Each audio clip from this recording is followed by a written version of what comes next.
Kulongoosa abantu nga tebasaliddwa. Enkola eno ekozesa kamera n'obuyisa obutono ddala ng'abasawo bagamba nti obulumi bubeera butono ddala kyokka ng'okuwona kwambagirawo. Nga tosaze lukindo naye ng'okozesa ebyuma kalimagezi nga byeyambisa kamera okuba nga bisobola okulaba munda mw'omuntu n'osobola okulongoosa ng'ebifaananyi obiraba ku kamera ng'obiraba ku vidiyo.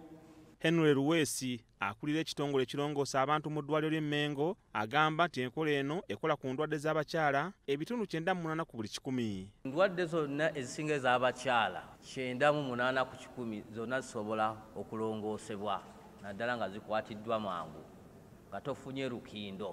Nga tukozesa enkola eno mu ddwaliro tolwamu osobola okujja ne tukola ne operation ennene n'oddayo ewuwo. Lireese agamba nti waliwo enjawulo nnene wakati w'enkola eno n'enkadde ebaddewo era ono agamba nti buli muntu yandireetanidde okulongoosebwa nga tasaliddwa.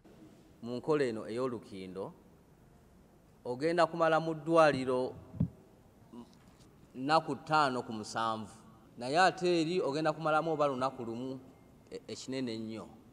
So weesanga nga kyetwali tutya nti oba nti eno eri expensive nti oba nti ya bbeeyi naye weesanga ng'omuntu agenze n'enkola eno ate oba osevinga. Lireese ayongerako nti bannamukisa 3 be bagenda okuganyulwa mu nteekateeka ku bwereere mu bbanga lya ssabbiiti emu.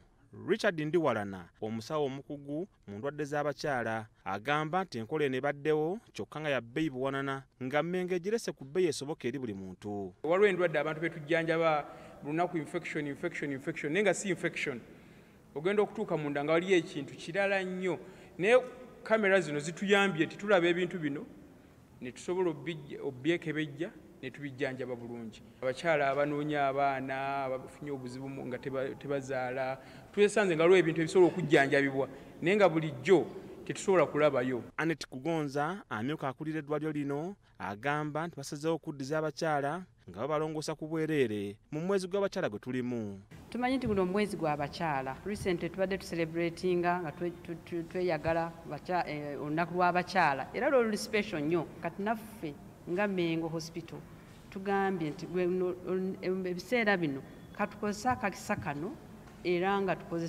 tukola ki tukwata ku nsonga y'abakyala. Richard Mwanje, BBS Terefayina, Gambuuze.